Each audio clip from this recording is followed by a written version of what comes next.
الحمد لله رب العالمين الرحمن الرحيم مالك يوم الدين إياك نعبد وإياك نستعين اهدنا الصراط المستقيم صراط الذين أنعمت عليهم غير المغضوب عليهم ولا الضالين.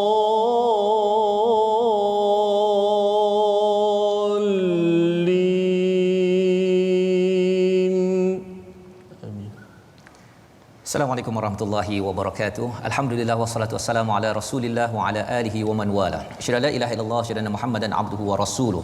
Allahumma salli ala sayidina Muhammad wa ala alihi wa sahbihi ajma'in.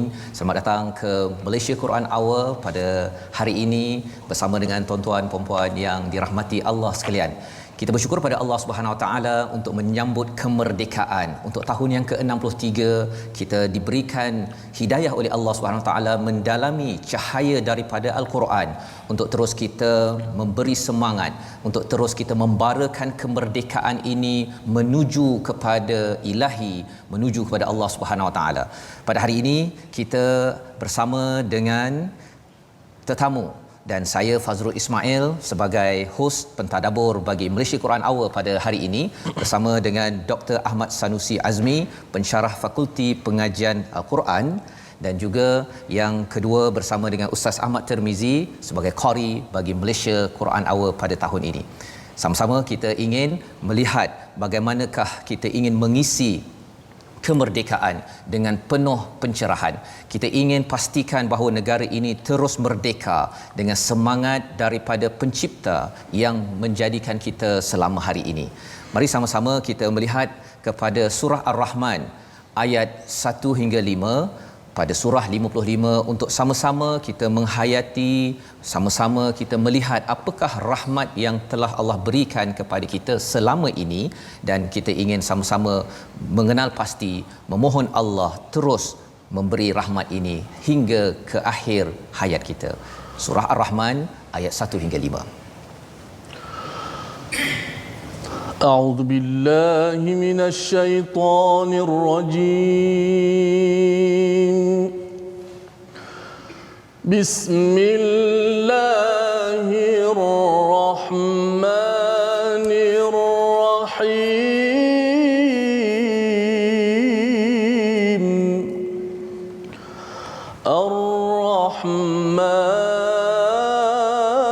الرحمن علم القرآن خلق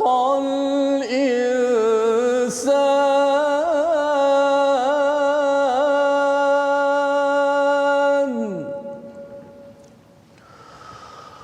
الرحمن علم القرآن خلق الإنسان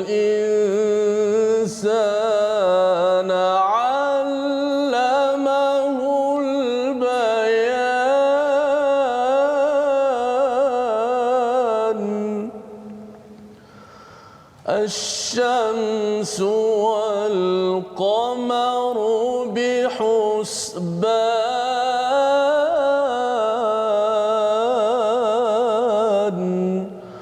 صدق الله العظيم.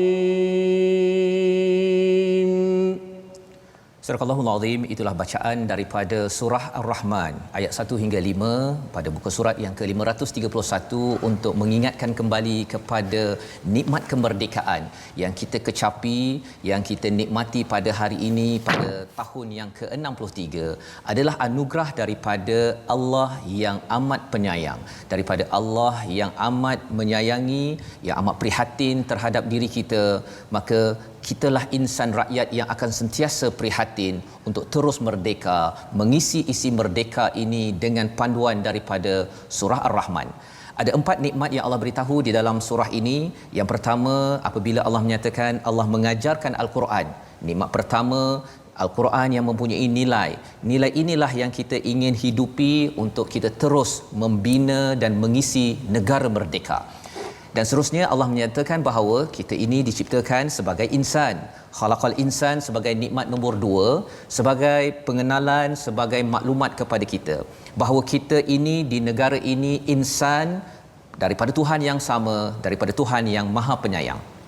Lebih daripada itu, kita ada Melayu, kita ada Cina, ada India, ada Kadazan, ada Murut, pelbagai kaum bangsa untuk kita sama-sama meraihkan bahawa mereka semua di kalangan kita adalah insan daripada Tuhan yang sama untuk kita sikapi dengan prihatin, dengan kasih sayang.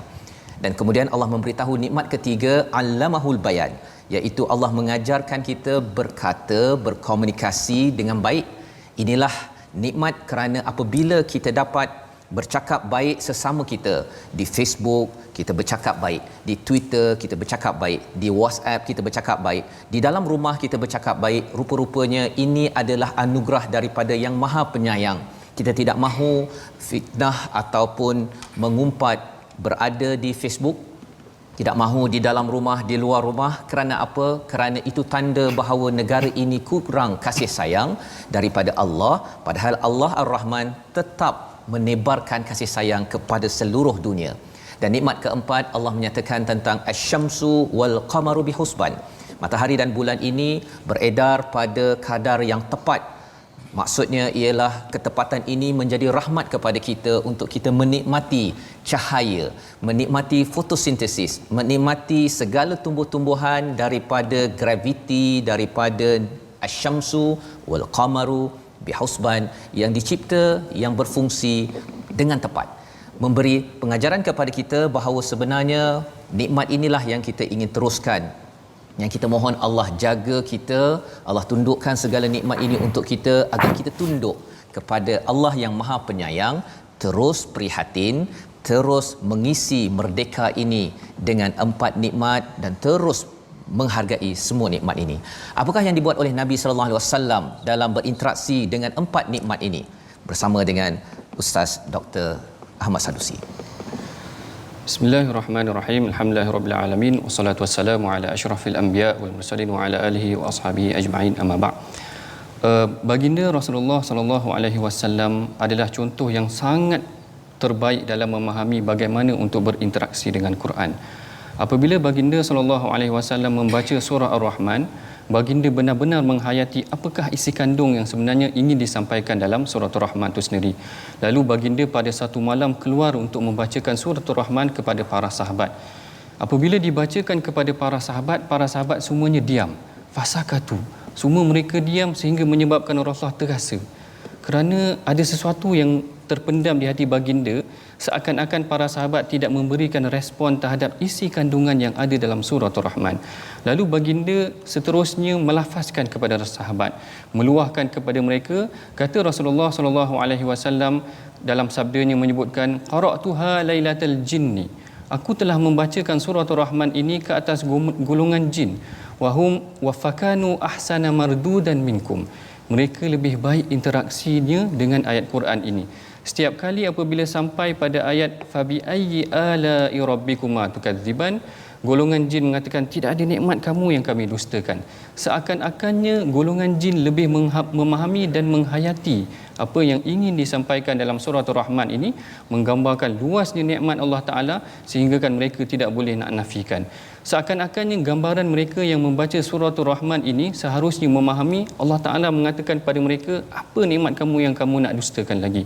Kerana kalau kita cuba buat perbandingan pada hari ini, cuba tuan-tuan semua bayangkan bagaimana sekiranya seorang pekerja, dia telah membersihkan lantai, dia telah siapkan fail, dia telah buat proposal kerja, lalu dipersembahkan seluruh kerja ni kepada bos dia, dia kata, apa lagi yang tak cukup bos? Apa lagi yang tak cukup?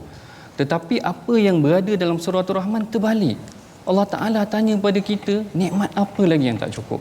Cuba tuan-tuan bayangkan, maknanya gambaran inilah gambaran bagaimana Allah Ta'ala membentangkan seluruh nikmat dia kepada manusia. Tetapi sekiranya manusia membaca surah Ar-Rahman, tidak berinteraksi dengan ayat-ayat Quran, tidak faham tentang apa yang Allah Ta'ala bentangkan daripada nikmat ini, inilah yang menyebabkan Rasulullah rasa sedih. Inilah yang menyebabkan Rasulullah kata, kenapa kamu tidak berinteraksi dengan ayat yang menceritakan nikmat yang sangat besar yang Allah Ta'ala berikan kepada kita. Kalau tuan-tuan perhatikan dalam ayat Quran ni, banyak Allah Ta'ala memberikan refleksi ataupun Allah Ta'ala mengajak kita memikirkan tentang nikmat yang ada dalam Quran. Salah satu yang paling luas sekali yang dibentangkan adalah dalam surah Ar-Rahman. Sebab itulah apabila baginda Nabi SAW, apabila baginda membacakan ayat ini kepada para sahabat, baginda berkehendakkan supaya kita semua faham tentang apa yang ingin disampaikan, bahawa nikmat Allah Ta'ala sangat luas. Andai sekiranya satu nikmat sahaja telah ditarik daripada kita, kita bimbang, kita tidak dapat membalasnya ataupun tidak dapat diganti dengan sesuatu yang lebih baik. Beginilah yang diajarkan oleh Rasulullah, bagaimana untuk kita memahami ayat Quran dan bagaimana untuk kita menyelami apa yang dimaksudkan ataupun apa yang disampaikan di dalam surah Ar-Rahman ini sendiri. Inilah yang kita belajar daripada surah Ar-Rahman ayat 1 hingga 5, dalam bagaimana Nabi berinteraksi, sahabat berinteraksi dengan 5 ayat ini, iaitu apabila Nabi menyatakan bahawa sebenarnya di dalam kehidupan kita ini perlu kita sentiasa dekat dengan Yang Maha Penyayang. Kita selalu memberi respon terhadap bahawa pelbagai nikmat yang ada di dalam Al-Quran, dan dalam surah Ar-Rahman inilah Allah menyatakan 31 kali, fabi ayyi ala'i rabbikuma tukadziban, atas nikmat mana yang kecil daripada Tuhanmu yang kamu berdua dustakan. Kerana nikmat yang kecil itulah yang kita perlu bina seni itu dalam setiap individu rakyat Malaysia, dalam setiap individu untuk merdeka mempunyai seni untuk melihat nikmat-nikmat yang kecil, apatah lagi bercakap tentang nikmat yang besar.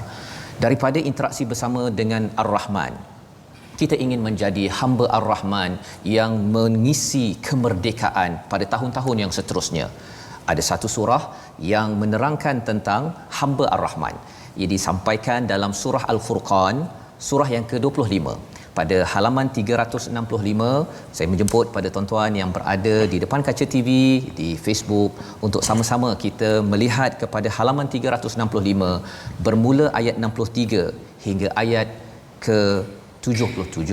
Kita mulakan dahulu dengan bacaan ayat surah Al-Furqan ayat 63 hingga 67 ini, untuk sama-sama kita melihat 5 ciri pertama daripada 12 ciri ibadur Rahman, hamba Ar-Rahman yang sentiasa dekat, prihatin dengan kasih sayang daripada Allah SWT. Surah Ar-Rahman ataupun surah Al-Furqan ayat 63 hingga 67.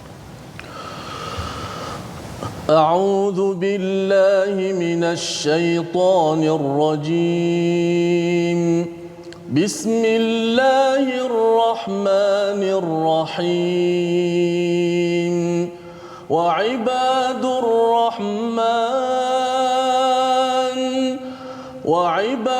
الرحمن الذين يمشون على الأرض هونا وإذا خاطبهم الجاهلون قالوا سلاما والذين يبيتون لربهم سجدا وقياما والذين يقولون ربنا اصرف عنا عذاب جهنم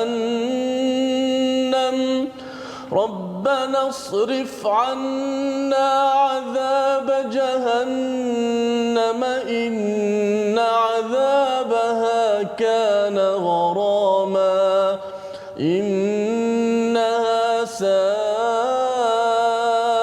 مستقرا ومقاما والذين إذا يسرفوا ولم يقتروا وكان بين ذلك قواما والذين لا يدعون مع الله إلها آخر ولا يقتلون ولا يقتلون النفس التي حرم الله إلا بالحق ولا يزنون ومن يفعل ذلك يلقى أثاما. صدق الله العظيم. Surah Al-Azim pada ayat 63 hingga 68 sebentar tadi kita membaca tentang bagaimana Allah menyatakan tentang ciri ibadur Rahman, tentang hamba-hamba Ar-Rahman, hamba-hamba Maha Pengasih. Allah menyatakan di hujung surah Al-Furqan, surah yang bercerita tentang Al-Furqan. Nama lain bagi Al-Quran, makin kita diajarkan dengan Al-Quran, makin tuan-tuan bersama dengan Al-Quran yang dinyatakan pada ayat 2 surah Ar-Rahman yang kita lihat sebentar tadi. Rupa-rupanya Allah menyatakan kesan daripada makin kita mendapat hidayah, bayinah dan juga fungsi ketiga Al-Quran, kita mendapat Al-Furqan daripada Allah Subhanahu Wa Taala. Makin kita dekat dengan Al-Furqan, kita dapat membezakan yang hak dan yang batil, dan ada panduan apakah tanda seseorang itu mendapat Al-Furqan, iaitu ia menjadi hamba Ar-Rahman, hamba Maha Pengasih yang Allah nyatakan pada ayat 63. Ciri yang pertama, berjalan di atas muka bumi ini dengan penuh rendah hati. Dalam kehidupan sentiasa rendah diri, dalam kehidupan walaupun boleh berjalan tetapi masih lagi tidak memandang enteng kepada orang lain. Dalam berjalan di atas muka bumi ini berfungsi sebagai seorang pemimpin, sebagai seorang pengikut, tetap dengan rendah hati, kerana apa sahaja kejayaan kita berjalan bergerak sebenarnya adalah dengan izin daripada Ar-Rahman. Allah memberi highlight dalam ibadur Rahman. Perkataan ibad di situ menandakan bahawa saya kena sedar diri saya sebagai seorang hamba.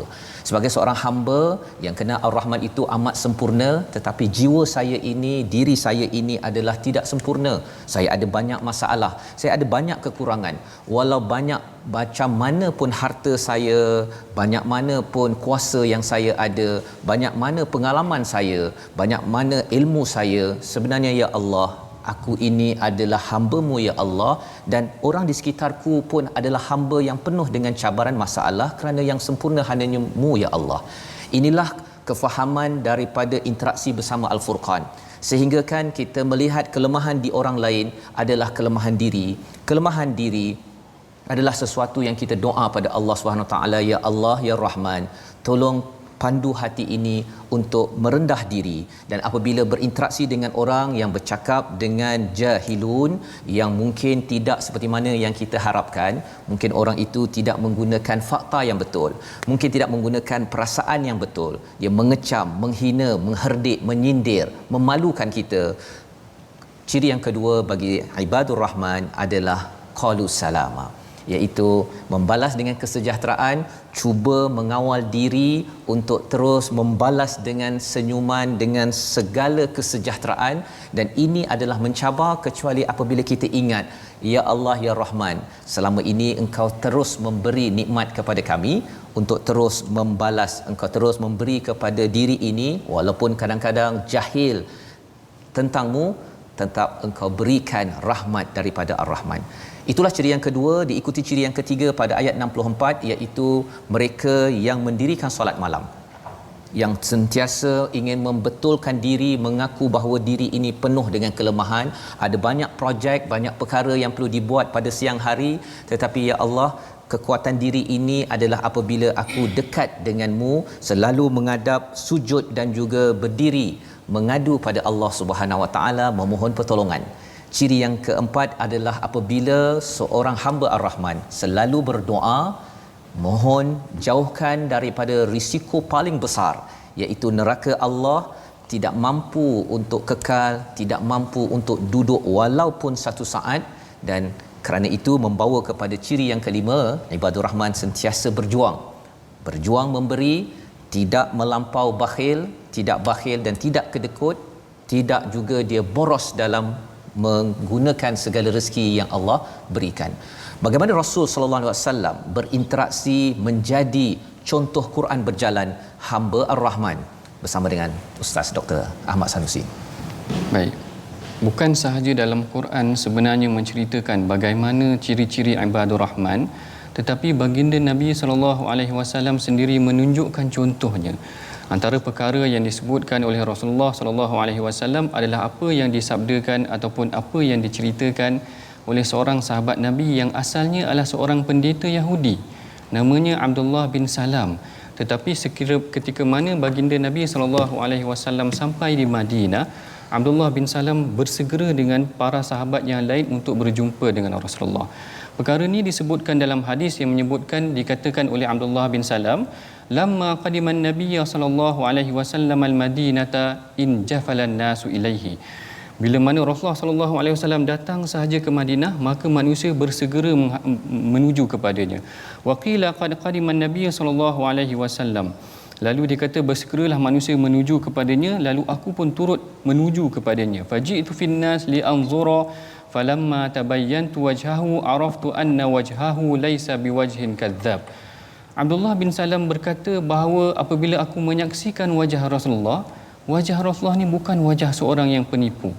Lalu dia meneruskan lagi dan dia kata, fakana awwalu syai'in sami'tuhu takallama bihi an qala ya ayyuhan nas afshus salam wa at'imut ta'am wasilul arham wa sallu bil laili wan nasu niyam tadkhulul jannata bisalam.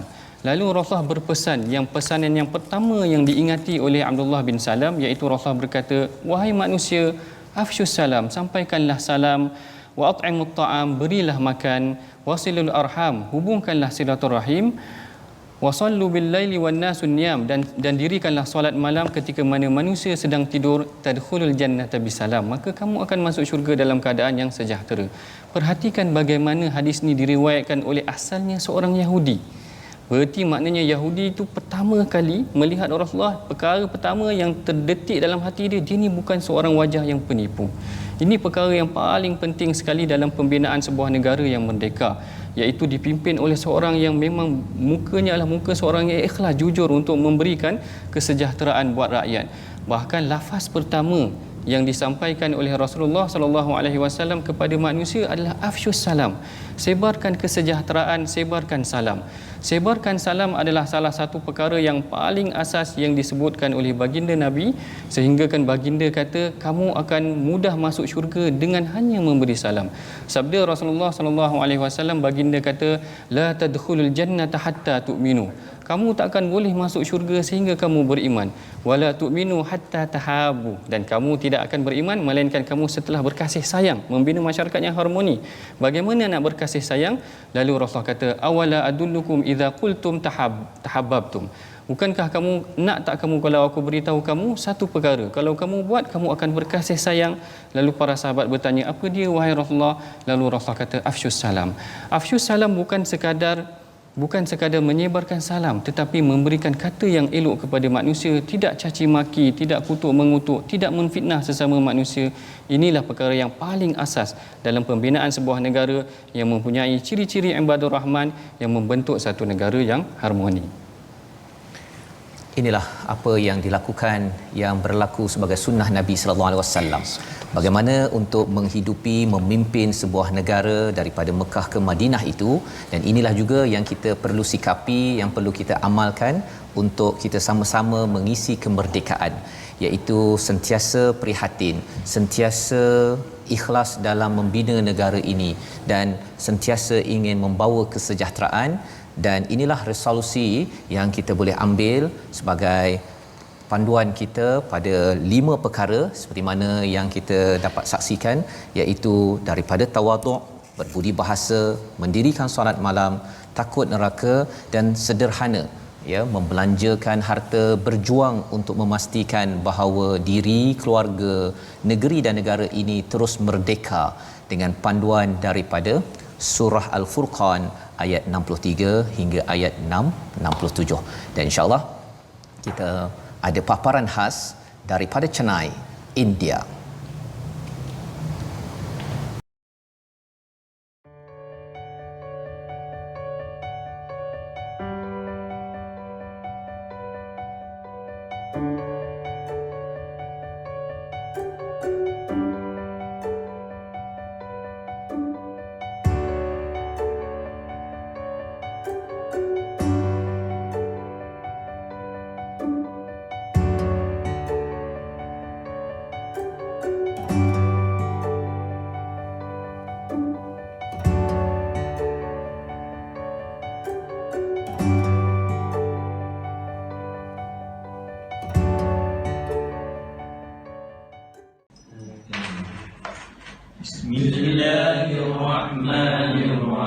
الرجيم الرحمن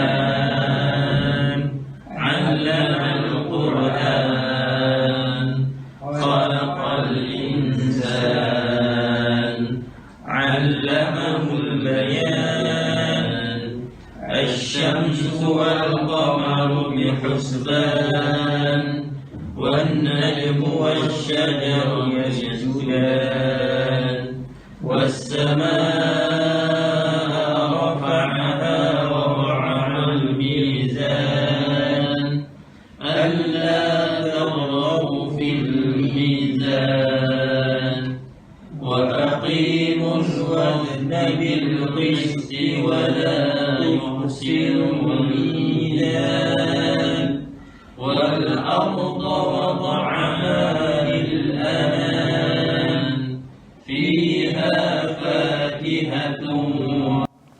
Begitulah paparan yang istimewa menyambut kemerdekaan dengan surah Ar-Rahman dan juga diikuti dengan surah Al-Furqan daripada rakan-rakan senegara kita yang berada di Chennai, India, berada di Azerbaijan, yang berada di UAE, Dubai, di Doha, Qatar dan juga daripada Nigeria.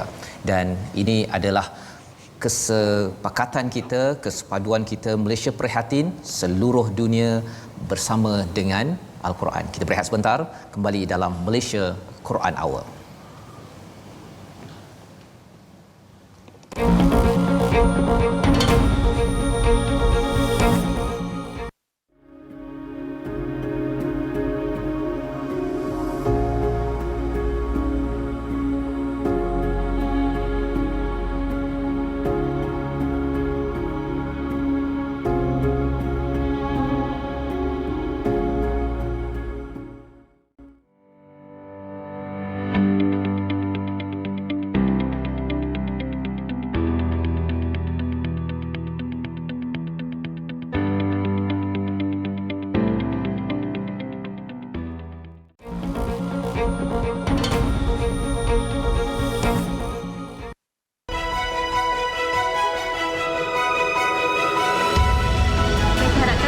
Untuk kali ini semoga kita lebih merdeka dari segi rukun bahasa kita, tata cara kita, budaya kita, sikap kita, tingkah laku dalam diri kita, dan merdekalah untuk diri sendiri dengan ke arah kebaikan. Alhamdulillah, negara kita memang pun dah merdeka sejak dulu lagi, tetapi still dibelenggukan dengan krisis antara bangsa dengan kaum. Kesimpulannya perlulah menghormati, mesti menghormati antara satu sama lain. Untuk pada kemerdekaan kali ini, kita harapkan maintain SOP dengan sambutan kemeriahan kemerdekaan pun, tapi keep maintain SOP, jaga jarak. Kita nak kurangkan jumlah COVID-19 dan break the chain.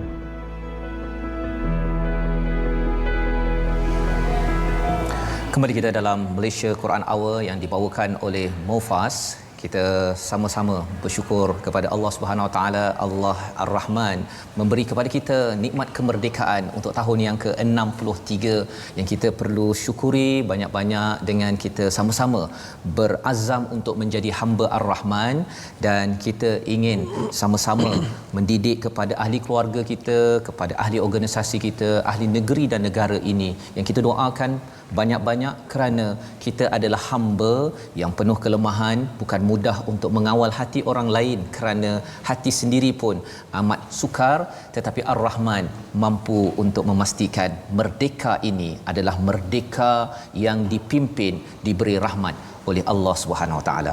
Kita ingin melihat kepada ciri yang seterusnya sebagai hamba Ar-Rahman pada ayat yang ke-68 hingga 72. أعوذ بالله من الشيطان الرجيم والذين لا يدعون مع الله إلها آخر ولا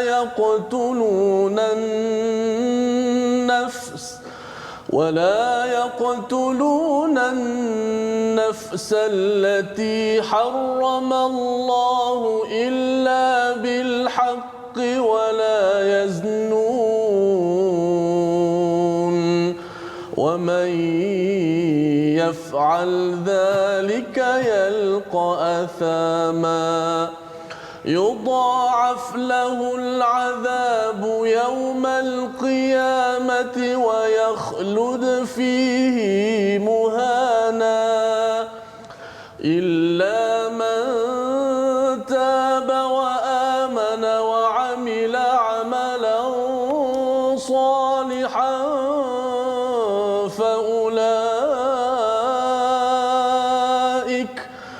فأولئك يبدل الله سيئاتهم حسنات وكان الله غفورا رحيما ومن تاب وعمل صالحا فإنه يتوب إلى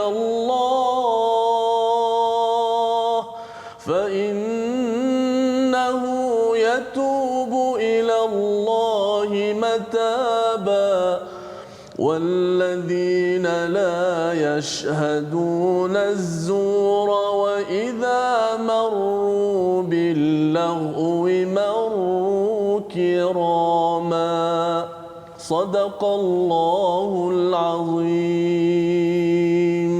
Surah Allahul Azim. Allah menyayangi negara ini, Allah menyayangi dunia ini dengan memberi panduan yang ke-6 hingga yang ke-10 dalam ayat 68 hingga ayat 72 yang kita baca sebentar tadi. Dalam ayat yang ke-68 ini Allah menegaskan kepada rakyat Malaysia, kepada semua di dunia ini agar bertauhid, memohon, berdoa kepada Allah Subhanahu Wa Taala pada setiap masa.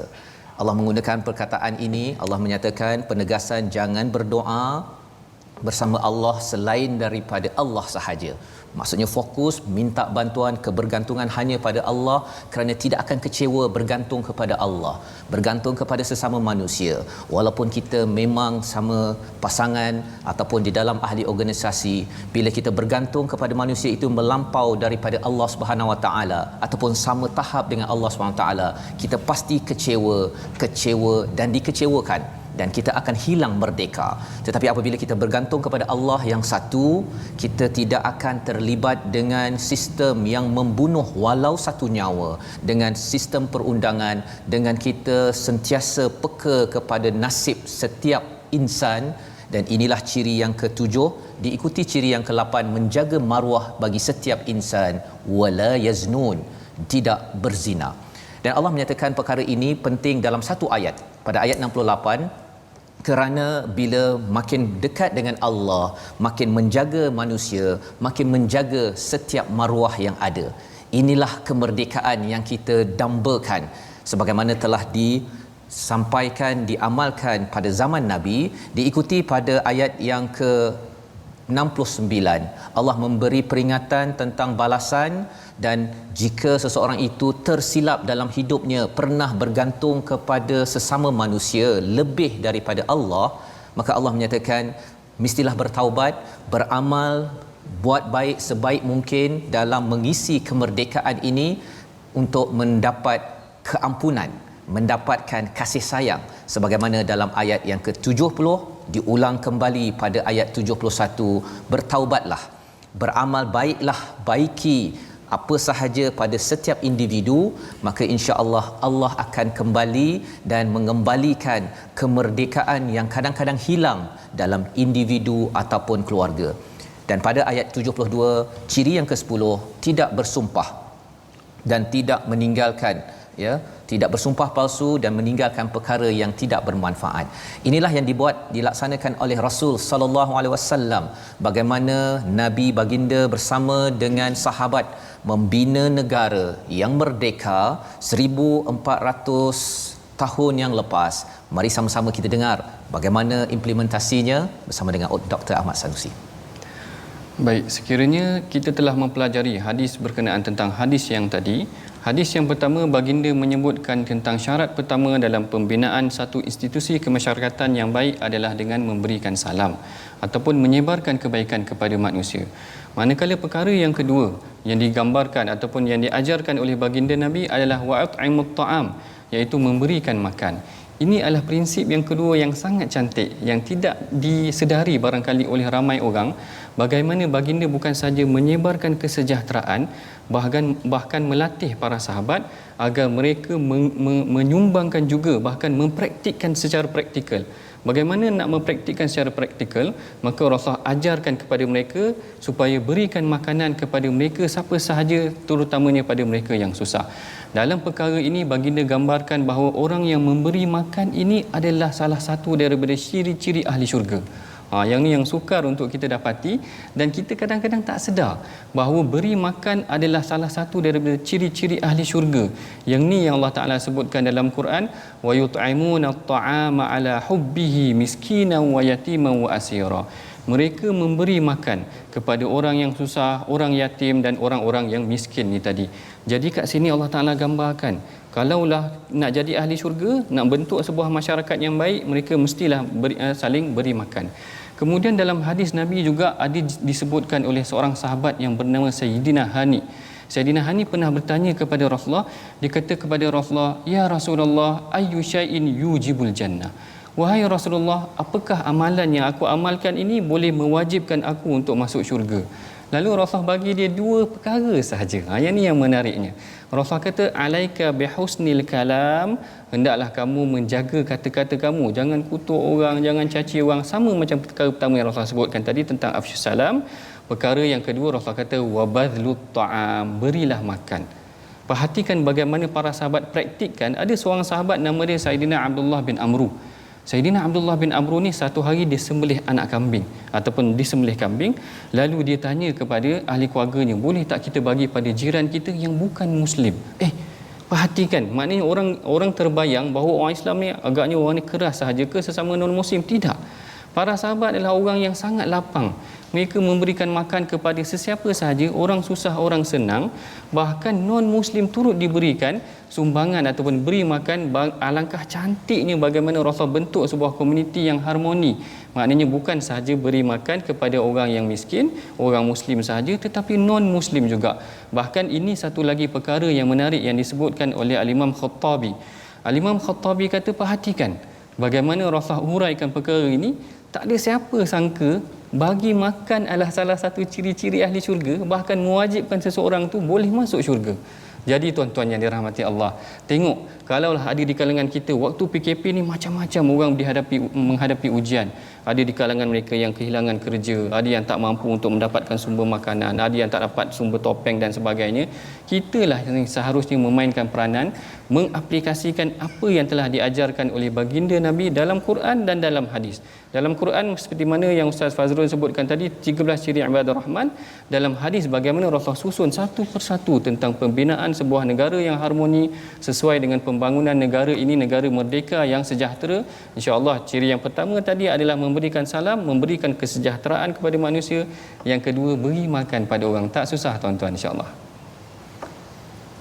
Itulah panduan daripada Nabi Muhammad sallallahu alaihi wasallam, mengisi kemerdekaan, mengusahakan kemerdekaan dengan izin Allah daripada bumi Mekah ke Madinah, kembali kepada bumi Mekah, mengisi dengan 4 perkara yang dibahaskan sebentar tadi, dan kita melihat kepada sambungan surah Al-Furqan untuk sama-sama kita melihat ciri yang ke-11 dan yang ke-12 ibadur rahman yang diamalkan oleh Nabi, yang diamalkan oleh sahabat, yang akan diamalkan oleh kita rakyat Malaysia seluruh dunia, mengisi kemerdekaan agar merdeka kita ini adalah bebas daripada kehambaan sesama manusia kepada kehambaan kepada Allah Subhanahu Wa Taala. Kita melihat kepada surah Al-Furqan ayat 73 hingga 77. أعوذ بالله من الشيطان الرجيم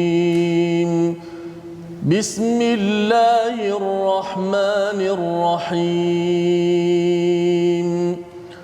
والذين إذا ذكروا ذكروا بآيات ربهم لم يخروا عليها صما وعميانا والذين يقولون ربنا هب لنا من أزواجنا وذرياتنا قرة أعين ربنا هب لنا من أزواجنا وذرياتنا قرة أعين وجعلنا للمتقين إماما أولئك يجزون الغرفة بما صبروا ويلقون فيها تحية وسلاما خالدين فيها حسنت مستقرا ومقاما قل ما يعبأ بكم ربي لولا دعاؤكم فقد كذبتم فسوف يكون لزاما صدق الله العظيم. Surah Al-Allahul Azim pada ayat 73 dan 74 Allah menyambung ciri yang ke-11 dan ciri yang ke-12. Ciri yang ke-12 itu apabila Allah menyatakan tentang menyelami ayat-ayat Allah, mengingat kepada Allah, kehebatan Allah dan berinteraksi dengan ayat-ayat Allah.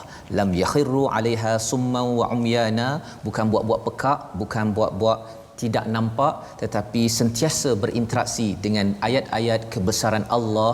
Pada waktu ini kita nampak bahawa salah satu kebesaran Allah, Allah memberi kepada kita satu ujian COVID-19 untuk sama-sama kita mengamalkan sunnah Nabi yang dinyatakan oleh Dr. Ahmad Sanusi sebentar tadi, agar kita terus memberi salam kepada seluruh insan, untuk terus memberi makan, membantu, untuk terus lagi bersilaturahim, untuk terus lagi kita bangun pagi untuk memikirkan hubungan dengan Allah, hubungan dengan manusia. Dan inilah kesan daripada kita berinteraksi dengan ayat-ayat Allah. Ayat-ayat Allah ini perlu kita interaksi dari masa ke semasa, kerana hamba Ar-Rahman tahu bahawa diri amat lemah. Bila diri amat lemah, perlukan bantuan daripada Allah. Melihat kebesaran Allah di alam ini menyebabkan dia rasa bahawa lemahnya saya ini ada Ar-Rahman yang akan membantu saya. Ketika saya kecewa, ketika saya rasa sedih, saya tahu bahawa alam yang besar ini masih lagi ada pencipta, maka pencipta yang sama akan membantu saya untuk terus memperjuangkan kemerdekaan. Dan yang pastinya ciri yang ke-12, seorang ibadur rahman, hamba-hamba ar-Rahman, hamba-hamba yang pengasih, hamba yang amat prihatin dalam kehidupan harian ini, berdoa kepada Allah Subhanahu Wa Taala. Doanya, wahai Tuhan kami, kurniakanlah kepada kami pasangan dan zuriat yang menjadi penyejuk mata, menjadi pemimpin bagi orang yang bertakwa. Mengapakah ibadur rahman berdoa begini? Kerana seorang hamba ar-Rahman amat penting menjaga keluarganya, ingin menyelamatkan keluarganya, dan ketika diri rasa bahagia dengan keluarga, doa terus dengan doa yang ada pada ayat 74, kerana ingin bahagia itu sampai ke syurga. Jika pada waktu itu dia panas, ketika itu dia rasa marah, ketika itu dia rasa bahawa jiwanya mendidih, beliau berdoa dengan doa yang sama, kerana dia bergantung kepada Rabbana, ya Allah, kurniakanlah pasangan dan zuriat menyejuk mata, kerana aku tidak mampu untuk menyejukkan hatta pada hatiku, apatah lagi menyejukkan ahli keluargaku. Tetapi dengan bantuanmu ya Allah Ar-Rahman, inilah hadiah besar yang kami dambakan daripadamu. Inilah ciri yang ke-12, membina negeri dan negara ini untuk terus prihatin dengan ciri ibadur rahman.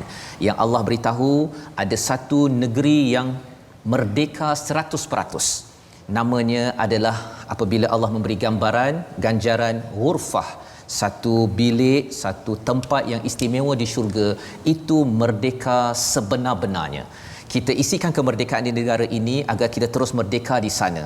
Tetapi kalau ia tidak diisi, negara ini tidak diisi dengan ibadur rahman, khawatir di sini kita bertelagah dan panas pada setiap masa, dan sampai di akhirat nanti Allah menyatakan pada ayat 66 bahawa neraka Jahannam itu adalah tempat yang penuh belenggu, tidak merdeka, itu adalah tempat seburuk-buruknya. Bagaimana Nabi melihat, mensikapi kepada perkara ini bersama dengan Dr. Ahmad Sanusi? Baik, sekiranya kita perhatikan pada hadis yang pertama tadi, bagaimana Rasulullah menyebutkan dua ciri awal dalam pembinaan sebuah negara yang harmoni adalah memberi salam dan memberi makan. Lalu Rasulullah datangkan dua ciri yang kedua, iaitu dalam pembinaan institusi kekeluargaan pula, iaitu Rasulullah menyebutkan, dia kata wasilul arham, iaitu hubungkan silaturahim, wa qumu bil-laili wan-nasun niyam, dan bangunlah malam ketika mana manusia sedang tidur. Perhatikan bagaimana cantik Rasulullah bahagikan hadis ini kepada 4 elemen. 2 elemen yang pertama adalah tentang kemasyarakatan, dan 2 elemen yang kedua adalah tentang kekeluargaan. Elemen yang tentang kekeluargaan ini, yang pertama Rasulullah sebutkan bahawa jangan kita putuskan silaturahim. Wasilul arham, hubungkan silaturahim. Bahkan dalam sebuah hadis yang diriwayatkan oleh sahabat nama dia Jubair bin Mut'im, dia ada menyebutkan, dia kata Rasulullah sallallahu alaihi wasallam pernah bersabda, la yadkhulul jannata qati'ur rahmi. Orang yang memutuskan silaturahim ni tak boleh masuk syurga. Tadi kalau Rasul kata orang yang bagi makan wajib dapat syurga, orang yang putuskan silaturahim tak boleh masuk syurga. Yang terakhir sekali yang Rasul sebutkan adalah berkenaan tentang qiyamul lail. Ini yang sangat cantik, yang saya suka dengan hadis Rasulullah. Rasulullah bila mana dalam pembangunan institusi kemasyarakatan dan kekeluargaan, Rasulullah akan kaitkan juga dengan pembinaan jati diri peribadi. Maknanya macam mana nak bentuk sebuah keluarga yang harmoni, masyarakat yang harmoni, mesti ada satu individu yang cukup kuat dia punya jati diri, iaitu dia bangun malam. Sebab itulah Rasulullah sallallahu alaihi wasallam pernah berpesan kepada Abdullah bin Umar.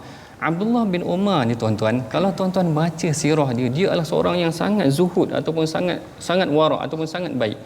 Tetapi Rasulullah pernah tegur dia. Rasulullah kata pada dia, Rasulullah kana Abdullah, Rasulullah pesan pada Hafsah kakak Abdullah bin Umar, dia kata kana Abdullahi rajulun salih. Sesungguhnya Abdullah bin Umar ni adalah lelaki yang sangat soleh, in qamal lail, sekiranya dia bangun malam. Sejak dengar hadis tu, Abdullah bin Umar tak pernah tinggal qiyamul lail. Kerana qiyamul lail ni adalah satu proses pembinaan jati diri. Apabila setiap individu muslim mempunyai jati diri yang kukuh, dia akan membentuk satu kekeluargaan yang harmoni. Bila keluarga dah kukuh, dia akan membentuk satu masyarakat yang kukuh. Inilah teori yang baginda asaskan dalam pembentukan sebuah masyarakat berdasarkan hadis Nabi. Begitulah panduan daripada Nabi sallallahu alaihi wasallam, mendirikan malam ini sebagai cara untuk kita membina personaliti yang unggul, agar personaliti unggul itu digabungkan dengan personaliti unggul dalam sebuah keluarga. Maka keluarga itu amat bergantung kepada Ar-Rahman, bukan yang si isteri bergantung pada suami, si suami makin bergantung pada isteri, dan makin bergantung akhirnya kecewa kerana tidak dapat memenuhi kepada harapan.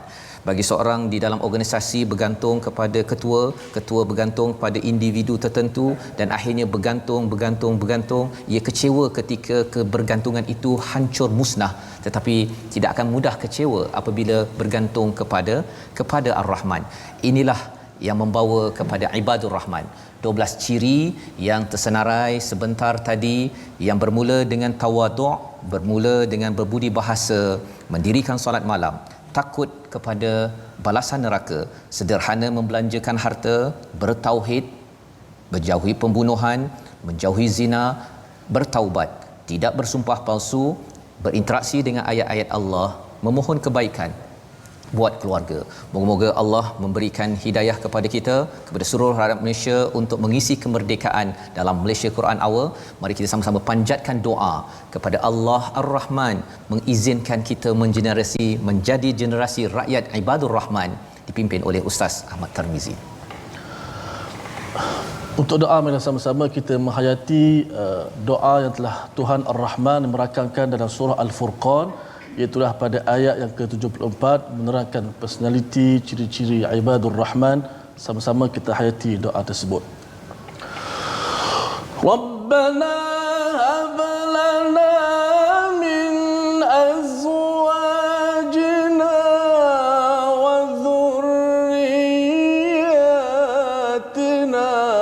قرة أعين وجعلنا للمتقين إماما. Wahai Tuhan kami, anugerahkanlah kepada kami pasangan kami dan keturunan kami sebagai penyenang hati-hati kami, ya Allah, dan jadikanlah kami pemimpin bagi orang-orang yang bertakwa. Amin.